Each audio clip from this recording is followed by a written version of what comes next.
Hace poco más de un mes, Estados Unidos parecía ir por el buen camino en lo que respecta a la pandemia de coronavirus, pero ya no más. La curva de contagio sigue ascendiendo de forma peligrosa en numerosas partes del país y la presión vuelve a los gobernadores de los estados para decidir qué pasos tomar de aquí en adelante, específicamente en lo que respecta a la reapertura económica y al inicio del curso escolar en colegios, institutos y universidades. Un inicio del curso que en general está programado para el mes de agosto o la primera semana de septiembre, depende del estado. ¿Y qué es lo que piensa Trump de todo esto? Schools should be opened.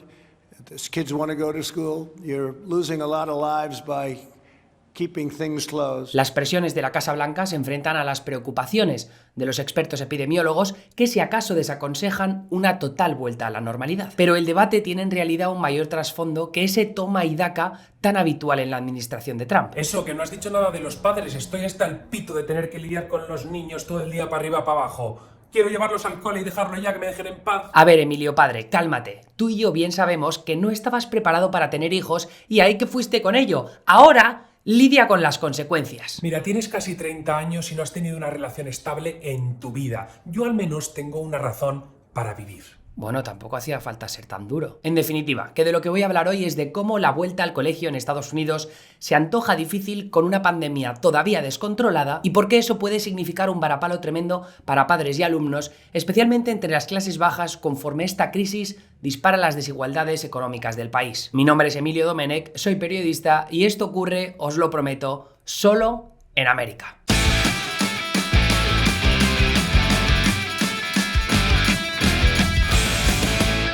El pasado marzo, y conforme la pandemia de coronavirus se hacía fuerte en las costas este y oeste estadounidenses, unos 50 millones de alumnos dejaron de poder ir a clase de forma presencial. Las consecuencias fueron durísimas para millones de chavales que en muchos estados se vieron obligados a confinarse en sus casas, alejados de sus amigos y ni tan siquiera pudiendo entrar en los parques de juego de sus barrios. Pero si siempre llevamos mascarillas, no sé por qué nos tratan como niños pequeños. Yo soy muy maduro. Primero que nada, Emilio niño, esa mascarilla es del Last of Us y tú no deberías estar jugando a ese juego porque es muy violento. ¿Cómo? ¿Qué has dicho? ¿Que mi hijo está jugando a qué? Nada, papá. Habla del juego de Joel y Ellie, que dice que es muy violento. Ah, no, pero ese juega conmigo. Juegazo. ¿Recuerdas, hijo, cuando le partimos el cráneo al pavo ese que nos pedía clemencia? Sí. Brutal. Definitivamente no estabas preparado para ser padre y ese niño necesita volver al colegio para estar lejos de ti. Pero el problema no se queda solo en esa superficie. El cierre de los colegios también tiene implicaciones trascendentales en la evolución escolar de los jóvenes. Un alumno, de media, podría empezar el siguiente curso habiendo perdido en torno a un tercio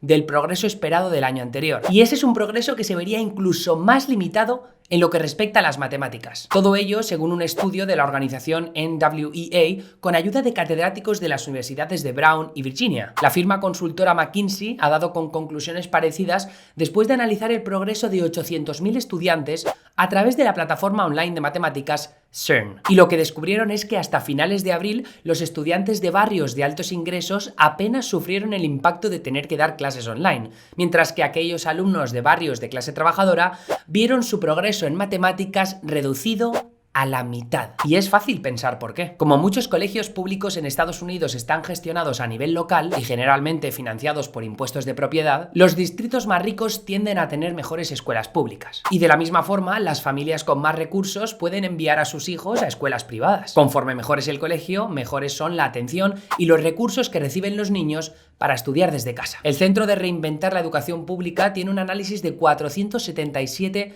distritos escolares distintos que concluye que solo 1 de cada 5 de ellos requieren la enseñanza a través de clases online por vídeo. Y de aquellos que exigen las clases online por vídeo, es el doble de probable que sea un distrito escolar pudiente. Sin olvidar que son los niños de familias con mayores ingresos los que mejores herramientas tienen para llevar un seguimiento de las clases desde casa. Mejores ordenadores, mejor conexión a internet, más espacio en casa y comida sobre la mesa. ¿Cómo que comida? Eso te lo estás inventando. Emilio padre, tú puede que tengas la nevera llena de comida, no como la mía, que da pena verla. Pero hay millones de familias en Estados Unidos que dependen de los desayunos y las comidas que los colegios ofrecen a sus hijos. Y pese a que hay programas públicos que se han sacado adelante para poder afrontar ese problema, en ciudades como Nueva York o Los Ángeles, por ejemplo, el alcance sigue sin ser el mismo que cuando los colegios están abiertos. Cabe pensar también que son las familias de los estratos sociales más bajos las que tienden a sufrir un mayor estrés económico, agravado ahora por la crisis del coronavirus, que puede haber elevado todavía más la presión sobre los más pequeños. Ni qué decir que las familias que carecen de una opción para pagar por el cuidado diario de sus hijos enfrentan mayores problemas para compatibilizar sus vidas familiar y laboral. Solo el 16% de los trabajadores que tienen a un niño menor de 13 años en casa cuentan con una pareja que no trabaje y pueda cuidar de ese niño mientras los colegios no abren. Hablo de todo ese conjunto de circunstancias porque deja claro que volver a abrir los colegios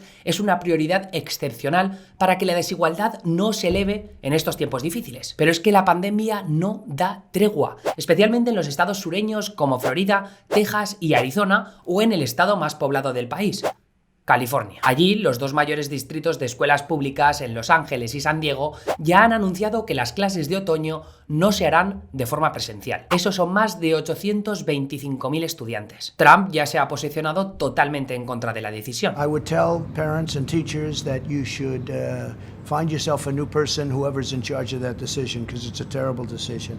Because children and parents are dying from that trauma too. They're dying because they can't do what they're doing. Mothers can't go to work because all of a sudden they have to stay home and watch their child, and fathers. Pero si es que tiene más razón que un santo. Eso, y yo voy a llevar mascarilla siempre que vaya al cole. Emilio Niño, es por encima de la nariz, por favor. Que te calles, papanatas. Pero lo que está pasando con Trump no es tanto que quiera reabrir los colegios, algo que prácticamente todo el mundo quiere hacer, sino cómo quiere reabrirlos. Lo que hay que sentar de base es que es difícil sacar conclusiones definitivas sobre el peligro que implica reabrir los colegios sin las medidas oportunas, especialmente ahora que hay repuntes en muchas partes del país. Según estudios preliminares, nada de consenso aquí, los adolescentes son más dados a contraer y contagiar el virus que los alumnos más pequeños. Y los jóvenes en general, esto es algo que sí que se ha visto en términos globales, tienden a verse mucho menos afectados por los síntomas del COVID-19. Es decir, que a priori sí tendría sentido reabrir los colegios, especialmente los de escuela primaria. Pero dada la imprevisibilidad del virus, desde los Centros de Control y Prevención de Enfermedades, la agencia federal que se encarga de lidiar con toda esta crisis del coronavirus, redactaron una serie de recomendaciones sobre cómo reabrir las escuelas en agosto, dependiendo del número de casos en una comunidad concreta. Y ahí se veían recomendaciones que iban desde una separación clara de pupitres, todos mirando siempre en la misma dirección, que los estudiantes deberán comer en el aula donde den las clases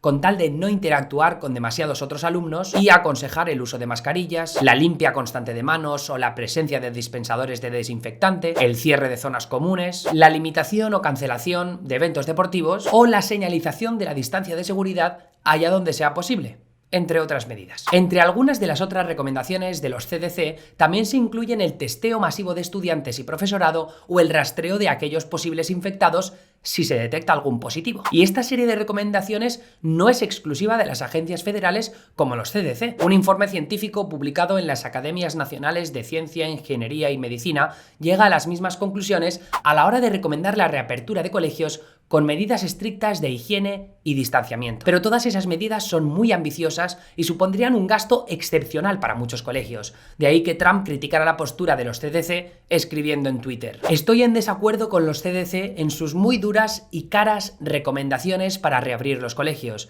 Pese a que los quieran abiertos, le están pidiendo a los colegios hacer cosas muy impracticables. Me reuniré con ellos. ¿Pero de verdad pueden los mayores distritos escolares de Estados Unidos reabrir sin medidas como las propuestas por los CDC y otros expertos? Cuesta creerlo. Los repuntes son tan altos y extensos que prácticamente ningún distrito escolar relevante estaría cerca de cumplir los requisitos para reabrir sin poner en riesgo la curva de coronavirus de su comunidad. El porcentaje importante aquí es el ratio de test positivos en un distrito específico. Es decir, cuántas personas de las que se testean por el virus dan positivo en una determinada comunidad. Si ese número está por encima del 5% a lo largo de 2 semanas, tanto la Organización Mundial de la Salud como otros expertos recomiendan no llevar a cabo iniciativas de reapertura. Vale, pues mirar esta columna de aquí en la que se ven los ratios de test positivo en los estados de Estados Unidos. Pero es que aunque incluso los colegios siguieran adelante con la reapertura y con las medidas recomendadas por las agencias pertinentes, como en ciudades como Nueva York o Seattle, donde tienen pensado que se hagan clases presenciales solo algunos días de la semana, hay muchos distritos escolares que necesitarían nueva financiación para hacerlo. Es decir, cientos o incluso miles de millones de dólares en financiación federal para una reapertura segura. Y eso solo puede lograrse bajo la aprobación de las instituciones federales, es decir, las cámaras legislativas del Capitolio y la Casa Blanca, dos sitios donde últimamente no están sacando demasiadas iniciativas adelante. De hecho, y por hablar de financiación, Trump incluso ha amenazado con cortar el grifo federal a aquellos distritos escolares que no procedan adelante con la reapertura. Todos estos problemas se suman a las quejas de sindicatos ante los posibles riesgos del profesorado y los empleados de los colegios a la hora de contraer el virus, o a que los padres son a cada semana que pasa más reticentes a estar de acuerdo con que las clases se celebren de forma presencial el nuevo curso escolar. Lo que está claro es que la decisión no es en absoluto sencilla, ni por parte de los padres, ni de las autoridades, ni del profesorado. Pero si algo dicen las últimas cifras desde algunos lugares de Estados Unidos es que reabrir sin medidas no puede ser una opción. Así que queda por ver hasta dónde llegan las presiones de Trump. Y mientras tanto, me seguiréis viendo por aquí. Así que eso ha sido todo por este Solo en América. Nos vemos la semana que viene aquí, en Neutral.es. Hasta luego.